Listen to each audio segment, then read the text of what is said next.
Poor spider, I will burn your home in order to escape. And when the darkness grows into my heavily loaded back, I'll shake it off my shoulders and I'll follow my own track. Welcome to another Vagabonds podcast. I'm Jeff. And I'm Nick. And together we are the Vagabonds. Vagabond, okay? Oh, God. As always, with our toxic masculinity whiskey, the best rye whiskey you can find in America or anywhere else on the planet for that matter. Really? Go to www.toxicmasculinitywhiskey.com, hit the shop button. You can buy a bottle and they'll deliver it right to your house in most states. Not all of them. There's a few states that are a little persnickety, but most states you can get it delivered. Wow. So we're going to put down the whiskey now. And we can borrow the governor's plane again and send it up and just load it up. Yeah. I'm going to start with our guest here, and I'm going to turn over to Nick and let him tell you about this gentleman. I met Hector, my good friend, Hector Gonzalez, a number of years ago, and it had a very unhappy time for his family. Hector's family runs one of the largest dairy enterprises in Mexico, as well as a number of other businesses in that.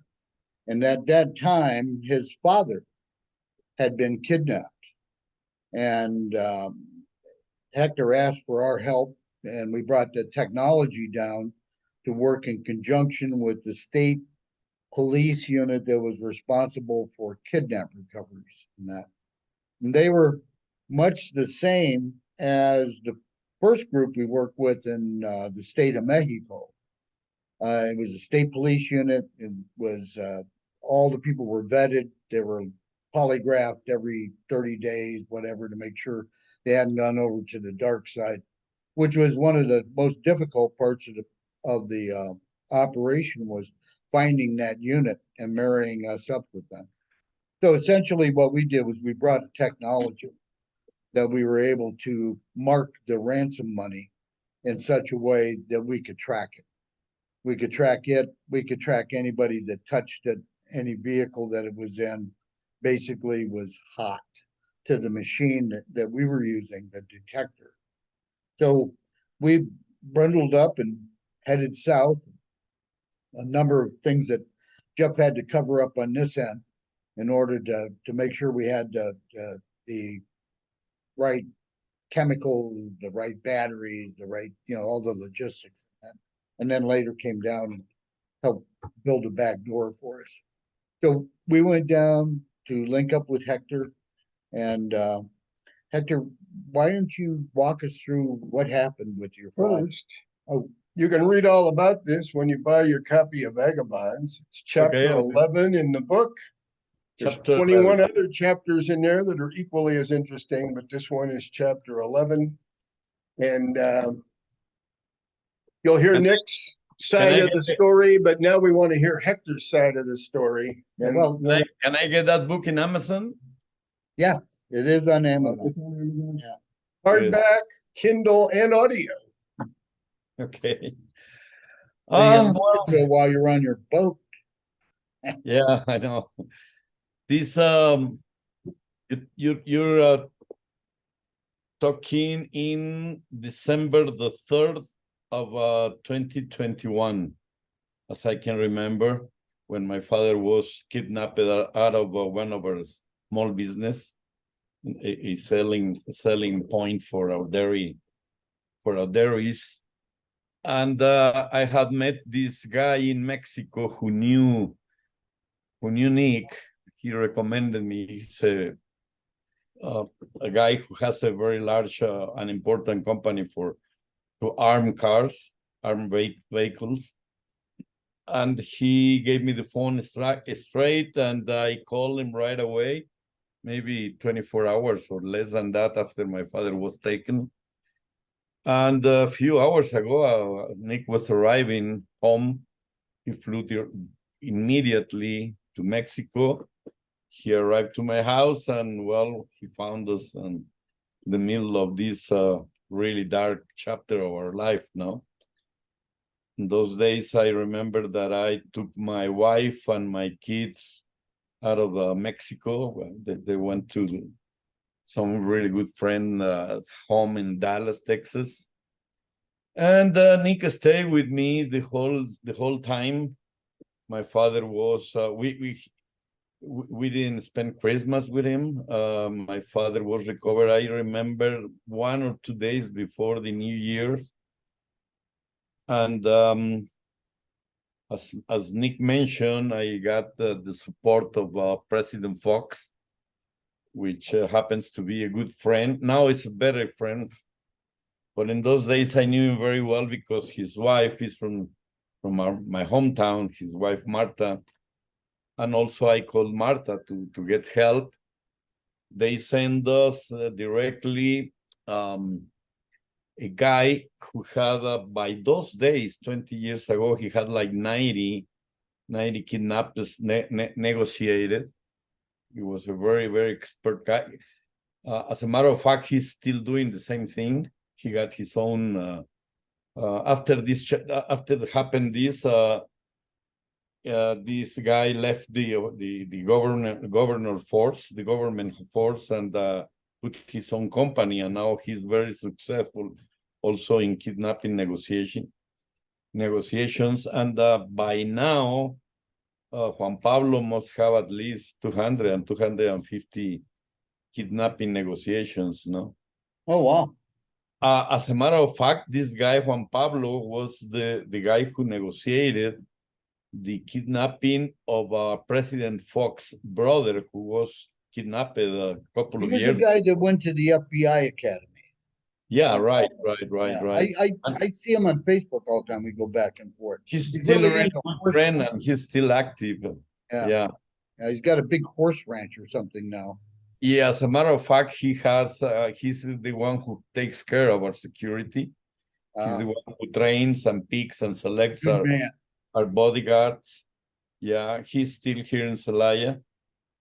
And as Nick mentioned, and he came out with the idea of the proposal of bringing these sniffers and this substance that could be followed by the sniffers due to the radiation that they had in its own composition. He asked me to get a plane in order to bring his friends, 3 of them, and I called the governor, and the governor. Let me make a footnote on the plane. The plane was the governor of Guanajuato, or Right. And it had this huge red Welsh lion, on the tail of it. Red lion from the Welsh flag, it looked like. When I went to pick up Mike, the former police officer in Richmond, I flew into the airport. His wife, I'm not her favorite person, his wife at that time. And when we pulled up to the landing ramp and that, he's waiting on the other side of the fence. And the plane pulls up there and she turns to him and she goes, "That's your friend. I bet that's a magnetic sign. I've got a real painting." Yeah. That funny little footnote there. She really? I didn't know that. Plane slapped a magnetic sign on it and then BS her husband into going to Mexico.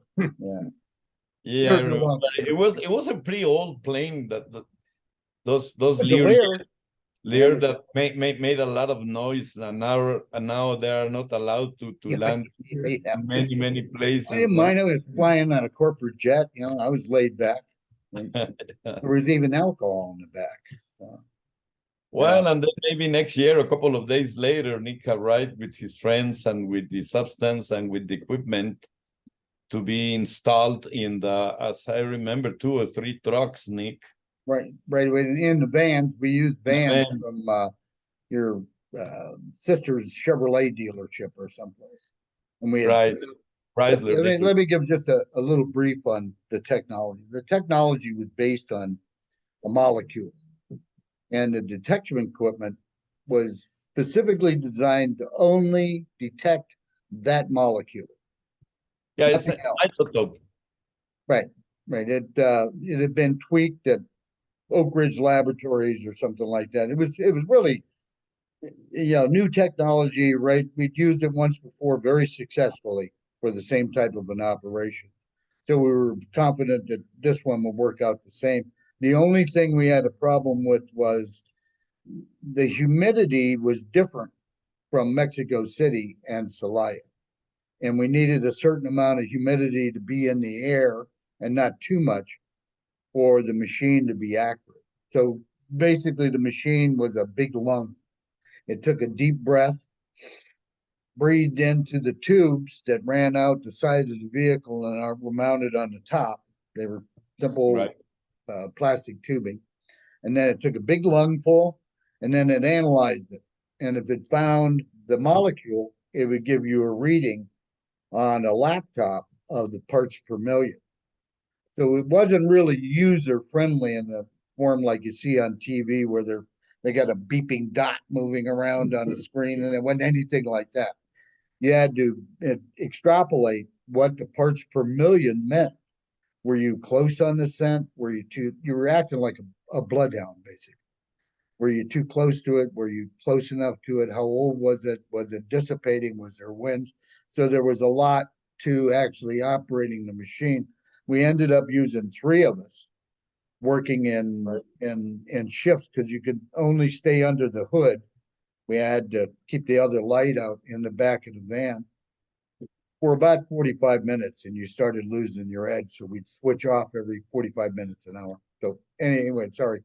I just wanted to interject that so that the public knows basically what we're talking about here. Please continue. Well, as I remember, just following your words, I remember that the isotope had like a short shelf life. Yes. Yes. I remember that if we couldn't get any negotiations in the next 30 days, I remember we had to get a new batch. Isotope strength will go really down, and it will be more complicated to track this money. But fortunately or unfortunately, I still don't know. The negotiation was, as I mentioned, 20-something days after they took my dad, and maybe 2 weeks or 2 weeks and a half later after that you arrived with the isotope. And by the time that Juan Pablo got to a point of negotiation, I remember that we had to put this suit, no, in order to avoid the radiation, and paint with a brush all the money, all the bills, and put it in a metal bag or wrap it with aluminum foils, something like that. Part of the other problem we had with it was anybody that touched the substance was hot. Yeah. So when we actually drove out the gate of your compound to go do the search, when we got the operation going, everybody that had been around the money or the substance had to stay in that compound. Otherwise, we'd be getting hot readings. In fact, if you remember, we stayed out while they actually marked the money in that. Sorry, just perfect. Right. So finally, the 28th, I remember, of December, we were ready to make the negotiation. The kidnappers requested a Datsun pickup without the box in the back, just the cabin. Yeah. They requested to put a very strong light inside the cabin, and they requested to put an extra couple of headlights in order that you could turn off all the lighting on the vehicle and just keep following the light of the central new lights that we installed. Right. And they could see from far away if somebody was coming with you due to the light in the inside. And around around 10 or 11 o'clock at night, we received the instructions to deliver the money. One of the people, very high confident people from Juan Pablo, took the money and left. And these instructions, unfortunately, took him very far away from Celaya. He had to go to a state called Hidalgo, which is besides Mexico. Maybe he drove for 3 or 4 hours, and after that, they were changing phones. Remember? Yeah. And maybe after midnight or 2 or 3 o'clock in the morning, he was taken by this dirt road in the middle of nowhere, and they had to pass. They had him pass through like in a valley. That's the story that we got told. So they could see from far away that he was not followed, and he was alone. And after they made sure that the guy was alone, was by itself, and there was a barrel in besides one of the roads, and he got the indication to put the money in the barrel, and he came back. I remember that he arrived back like 5 or 6 o'clock in the morning, and that wasn't very helpful to what Nick was doing, because the only way it was too far, no, to be tracked by this equipment. So the only chance that we had was to keep these 3 vehicles, the sniffers, in the main entrance of Celaya, waiting to see if the money or part of the money will arrive to Celaya and catch it there. Unfortunately, by those days, the strength of the isotope was in the lowest level, I remember. But after 2 or 3 hours after the guy came back, maybe 9 o'clock in the morning, my father returned.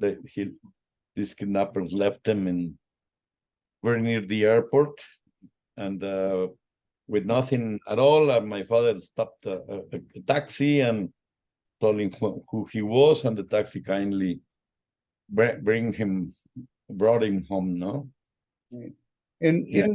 In the chapter, it gives you a better idea of what we were doing in that 36 hours while the stuff was degrading. In that, we followed the money out the gate. I think we left a half hour after he left, and we were in contact with Don Pablo and his group, and we were basically sitting as this particular gang. The police recognized them from their modus operandi. What they would do is they would make the person delivering the ransom get on the toll road and drive up and down the toll road, and they'd have watchers to make sure nobody was following them. There were no aircraft overhead, and they'd keep doing that, and they'd finally take them to an exit that was in the middle of nowhere, get off at that exit, and they gave him instructions to walk down the arroyo about 200 meters, and he would find a white cloth tied to a tree, and he was to leave the money underneath that tree in the bag. right. And he did that. He made the delivery, and all during that time, the police were actually surveilling what was going on by whatever means they were doing. They knew where and when it was delivered. They knew where the spot was because they had gotten there ahead of time, looked the spot over, whatever they did, went into hiding. But once the ransom was delivered, they started noticing, because it was out in the country, they just needed to monitor 2 roads. So they watched all the traffic going in and out of there for a half an hour, and finally a pickup truck with a camper on the back pulled into the area.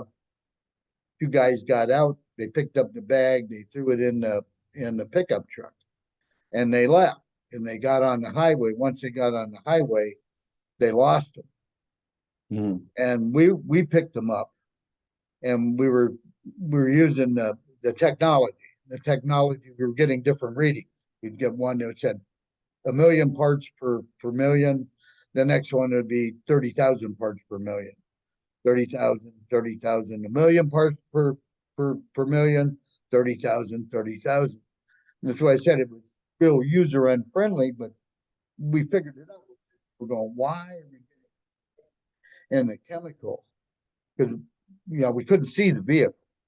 It was already ahead of us. And then we finally figured out one of them's a smoker.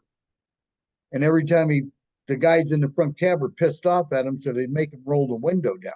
And every time he rolled the window down, more of the substance got out. So that's why we were getting our spikes. So that essentially, we followed them to a village way out in the middle of nowhere. And that's when Rick, remember Rick? Mm-hmm. Yeah, when Rick got out of that, we had a state policeman with us. We weren't allowed to have guns, but he'd brought extra ones in case he ran out. So they were stuffed up under him in the seats and that. And Rick and Mike were both fighting over the seat that was sitting on top of the submachine gun. It was like musical chairs. Every time we'd stop the switch, one of them was trying to get in that seat. So when we finally got up in the mountains, we stopped and there was this village and that, and the state police officer was cool because these two guys have been arguing the entire time over the seat, over it's too cramped, I move over, you're leaning against like two gorillas, And when we got out, I went to do a urination station for relief, and I was standing down there and I heard somebody screaming in Spanish, and I'm going, but they're gonna blow our cover and that. And I go up and it's Rick with his $1,700 workout suit and his Adidas shoes with a 357 shoved in the belt of his pants and that. And he's screaming at the village that if he has to spend another hour in the car with Mike, he's going to kill everybody in the village. Anyway, the cavalry swept up and they policed the guys up that were there at the village. And then we went back to Celaya. And that's when we picked up the trail for where your dad had been held. Because your dad had said during his captivity, when he came back, they were debriefing him. He says, I could hear heavy construction equipment. And it wasn't that far away. And it was like a pile driver driving pilings into the ground. And when we went back, we were driving down this road. We picked up a trail of the molecule, and we were following it down this road, and there was trash on the side of the road. And Mike, actually, the cop, said, let's check that trash out. So he went and got one of the bags and held it up next to the stiffer, and the thing went right off the dial. And what happened was that was the food carton that they had been feeding your dad. Your dad said he ate Chinese food or something, fast food a number of times and that. Obviously, the gang that had disposed of this trash drove out in the country and threw it off the road. So that's where the police actually started building their case against the guys that, were the main part of kidnapping your dad was from the refuse that we found on the road. And it turned out that he was being held, I think it was at a creamery, wasn't it? One of your former suppliers, vendors or something like that was involved, and there was a construction going on right across the road from the housing area. And that's how they tracked him down when we finally ended up by the golf course. How about a golf course? It was very, very interesting. I was pleased that your dad was released according to the formula in those days. Usually, as soon as they got the money, they would release the usually on a country road somewhere, and that was the wrap up of it. They got away with their cash, and the victim was no longer use to them. So it was a happy ending, but I know it was a very difficult time for your family. I know. How much of the ransom money was eventually recovered? All of it? Nothing, or significant part? Nothing. Nothing? Nothing at all. Did you have kidnapper insurance? No, by then. I got it right after. Yeah. No, nothing. We lost all the money, but we got my dad back. Ouch. Yeah. most people in this country don't, and worldwide, don't understand how kidnapping risk insurance works. They don't pay the ransom up front. You have to raise the money. You got to pay the it. ransom, submit a bill, and they supposedly reimburse you on that. And by the time that I looked for an insurance, I found out that in Mexico, at least in Mexico, the only insurance company that would sell you an insurance for kidnapping was Lloyd's from London. Lloyd's, yeah. Lloyd's been in business for a long time. And I still keep paying it, man. Yeah. You've been paying it since? Yeah, since then. Yeah, well, now after that, your life changes. No, all my family has to be with bodyguards and Believe me, I understand. Yeah. Lloyd's has a policy, like and we comfortably fit into a loophole in that, is that if you do a wild wasp parole, bang through the doors with SEAL Team 6 and rescue the victim in that, and anything bad happens in that, you're going to jail, and the insurance is automatically canceled. Lloyd's must be involved, and usually what Lloyd's said is an attorney to be your contact between you and the company. Yeah, well, they send a negotiation. I understand, no? They did what? They send you a guy to negotiate the ransom. And you can't work out that. We fit the loophole because we weren't trying to do a rescue. We were merely augmenting the police force with a technology that allowed them to do the operation. So that, it's a fine line you have to tread, but that worked out well for the technology. We proved it worked. Interesting story, a little bit on the backside of that. I'm very sorry that the technology didn't get developing and perfectioning. Well, the inventor died. Because nowadays in Celaya, it's not much of a kidnapping. Now what all the people is suffering is extortions. And extortion is extremely bad in my area, but extremely bad. If you go out maybe 6-7 p.m. out at the center town of the city, it's like a empty city, like a phantasm city. All the business are closed, all the taco shops are closed, everything is closed. It's terrible. Yeah. And the few small or medium-sized business that are keep working, they're paying. They paying every month. And in order to do anything with technology, you have to have a police department that's willing to follow through. Yeah. And does that exist? I mean, are they making arrests? Are they prosecuting anybody for the crimes? Well, things have been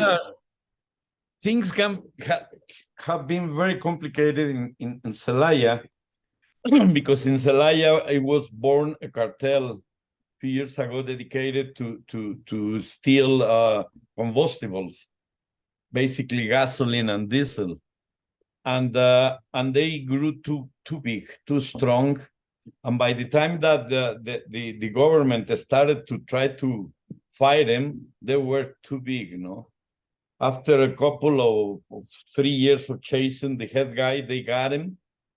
But the cartel didn't make it small. It got bigger and bigger, and then same thing up here. They're everywhere. Yeah, it's been terrible. Celaya, it's terrible. We're getting a little off the track here. Yeah, because this is the Patriot part. This is the Patriot part that's later happening. I have one final footnote on the detection in that was we found members of the gang because we'd stopped to eat, and the next morning we hadn't eaten in 36 hours. We were in the parking lot of Gigante, and there was a man walked out of Gigante with they were Christmas shopping, Christmas bags and all that, with two older ladies. He was in a Chevrolet Capri Classic with Illinois plates on it, and he opened the trunk, and when he opened the trunk, the machine went beep. They were out Christmas shopping with the money. So That's how they rounded up some of them too. So go ahead. We got to cover the lion. First off, do you still have the lion? No, she passed away. It was Uh, a lioness, oh, and she passed away like 5 years ago. And Uh, it was really, really sad. No, it was longer, like 7 years ago. And believe me that my wife, Rosie, really cried her as she had lost a son, no? A daughter. I'll have to write They Mike were or very, Devon. very close. The lioness and my wife were really, really close. Yeah. well, we had Mike on as a guest about 2 or 3 podcasts ago.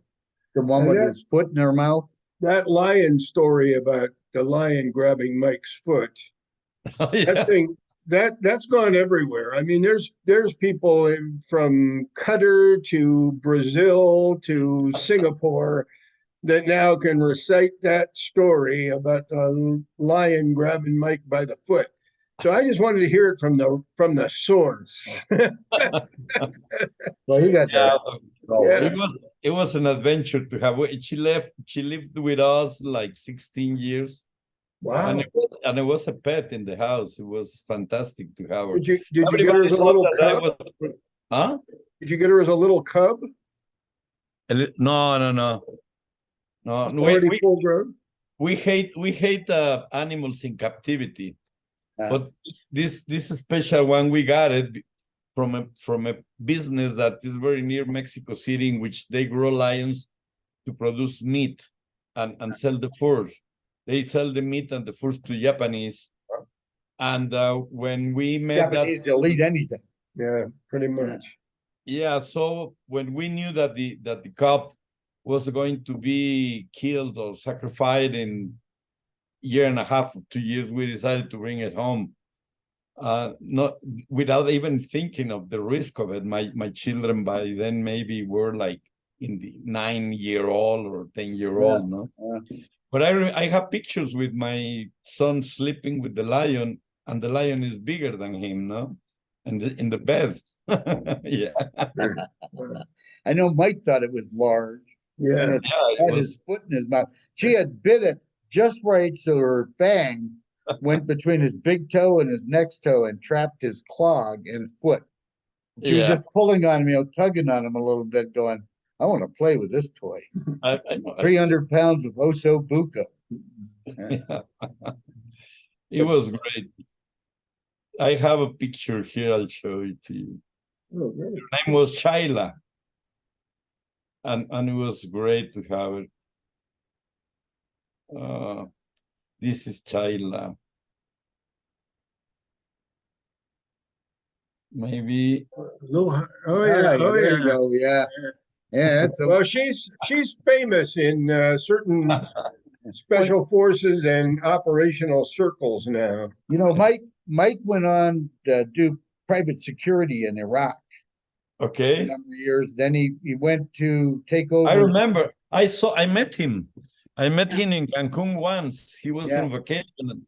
And he gave me a call, and we went to have a drink, and very nice guy. By those days, he was working in Iraq. Yeah. He spent 7 years in Iraq, and he did 6 years in Iraq, and then he went to Afghanistan when they rebuilt the Kabul airport, and he was the chief of security for the construction company.